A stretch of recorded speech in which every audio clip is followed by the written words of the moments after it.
बर्तमान सबु विद्यालय चली निपुण सप्ताह जेटा कि 15 पाखर 19 पर्यंत अच्छी सेप्टेम्बर 15 पाखर सेप्टेम्बर 19 पर्यंत 2025 मसीहार। तो आपण मानकर आज हूँ द्वितीय काली अच्छे द्वितीय दिवस जेटा कि हूँ 16 सेप्टेम्बर 2025। आसतु देखा द्वितीय दिवस में निपुण सप्ताह कार्यक्रम कौन रही। प्रथम देखो शिशु बाटिका प्रथम श्रेणी कार्य 1 रही एक्टिविटी 1 रही शिक्षक शिक्षयित्री द्वारा गल्प कथन केतबले कहे एटा जोटा आपण मैंने भल भाव जानते 2टा ରୁ 4टा भितर 2 घंटा भितर कार्यक्रमटा को करेंगे। तेणु 2टा ରୁ 4टा भितर आप सारे। तेणु कार्य 1 रोचे शिशु बाटिका प्रथम श्रेणी कौन ना शिक्षक शिक्षयित्री द्वारा गल्प कथन जेटा कि आईमा कहानी यही गपटा कहे गुरुत्व देवे आईमा कहानी को।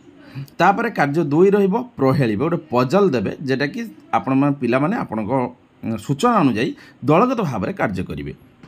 जदि दिवस 2 रे आमे पुणी देखा द्वितीय और तृतीय श्रेणी आपण कार्य 1 अच्छी कौन ना मामू आसिले केते मजा से गल्प कथन करेंगे। शिक्षक शिक्षयित्री द्वारा गल्प कथन हम मामू आसिले केते मजा यही गपटा कहे आउ गोटे कहे 2 सांग। यहाँ है कार्यक्रम 1 द्वितीय और तृतीय श्रेणी 2 है से पजल पिला माने काम करेंगे। समय 2 घंटा अच्छी सामग्री टीएलएम कौन कौन व्यवहार करेंगे आप ना गणित धारणा कार्ड बा मैथ कॉन्सेप्ट कार्ड आप व्यवहार करेंगे। शिशु बाटिका प्रथमे प्रहेली कार्ड आप व्यवहार करेंगे।